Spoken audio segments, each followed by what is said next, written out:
Majlis Gemilang Akademia Putra atau MGAP merupakan majlis penyampaian anugerah bagi pemenang 3 anugerah. Pertama, Anugerah Pengajaran Putra APP. Kedua, Anugerah Penyelidik Cemerlang APC. Ketiga, Anugerah Perundingan APR.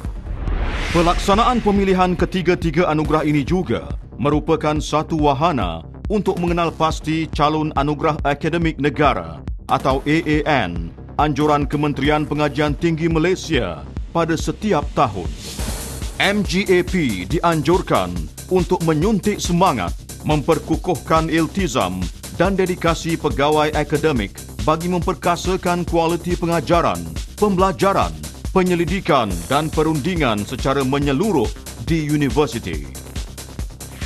Anugerah Pengajaran Putra atau APP Universiti Putra Malaysia adalah satu inisiatif yang dimulakan pada tahun 2007 untuk diberi pengiktirafan yang lebih meluas kepada pegawai akademik yang menunjukkan kecemerlangan dan daya kreativiti yang tinggi dalam pengajaran.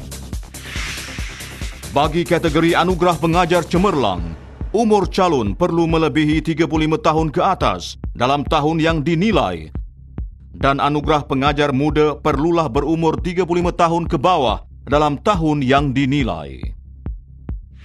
Kedua-dua kategori terdiri daripada 3 kelompok gabungan, iaitu pertama, Sains Gunaan dan Kejuruteraan. Kedua, Sastra, Sains Sosial, Sastra Gunaan dan Sains Sosial Gunaan. Dan ketiga, Sains Tulen dan Kesihatan. Anugerah Penyelidik Cemerlang APC. Anugerah Penyelidik Cemerlang memberi pengiktirafan kepada para penyelidik cemerlang setiap tahun sebagai pencetus inspirasi kepada semua penyelidik UPM ke arah Universiti Penyelidikan Bertaraf Antarabangsa. Anugerah Penerbitan Cemerlang. Anugerah diberi kepada penyelidik yang cemerlang dalam penerbitan buku, jurnal, kertas konferensi dan lain-lain penerbitan sepanjang tahun 2008. Anugerah ini dibahagikan kepada 2 kategori. Pertama, Sains dan Teknologi. Kedua, Sains Sosial dan Kemanusiaan.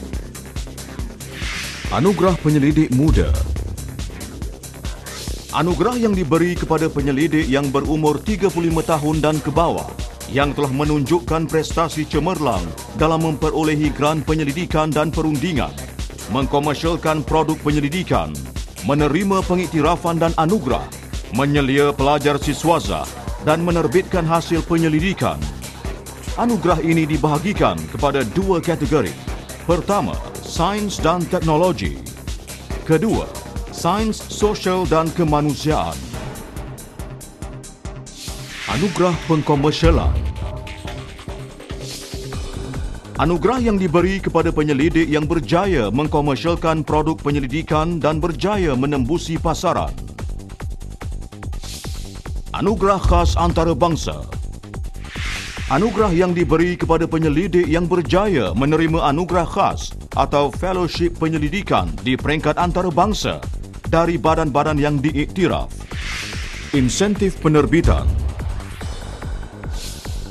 Insentif penerbitan diberi kepada penyelidik yang berperanan sebagai penulis penghubung yang telah menerbitkan buku, bab dalam buku, makalah dalam jurnal, indeks petikan, berwasit dan juga faktor impak yang memenuhi indeks petunjuk prestasi sepanjang tahun 2008 mengikut kategori profesor, profesor madya dan pensyarah.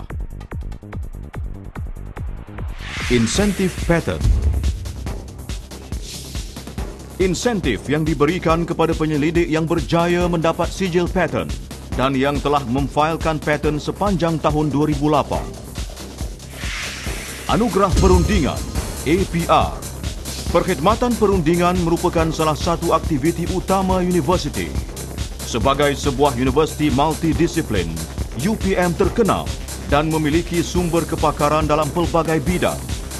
Perunding UPM telah mengangkat nama universiti melalui penglibatan dalam pelbagai projek perundingan sama ada dalam dan luar negara. Melalui Pusat Pembangunan Perniagaan Universiti atau UBC, tenaga pengajar ini berjaya diuruskan dengan sistematik dan menyumbang sumber pendapatan kepada universiti. Tujuan utama anugerah ini diberikan adalah untuk mengiktiraf jasa dan sumbangan individu atau kumpulan yang aktif dalam aktiviti perundingan dan pengembangan kepada aktiviti perniagaan di UPN.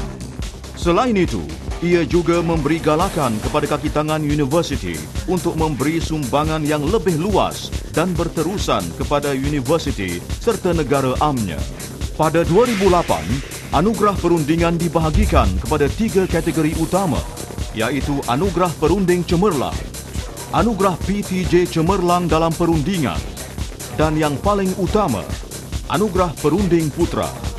Seramai 7 perunding UPM berjaya menerima Anugerah Perunding Cemerlang dan sebanyak 7 PTJ berjaya diiktiraf menerima Anugerah PTJ Cemerlang dalam Perundingan. Dalam pada itu, hanya seorang perunding berjaya menerima Anugerah Perunding Putra. Semoga penganugerahan pada Majlis Gemilang Akademia Putra akan terus menyuntik semangat para akademik untuk terus mempertingkatkan kualiti pengajaran, pembelajaran, penyelidikan, perundingan dan sekaligus mengharumkan nama Universiti Putra Malaysia.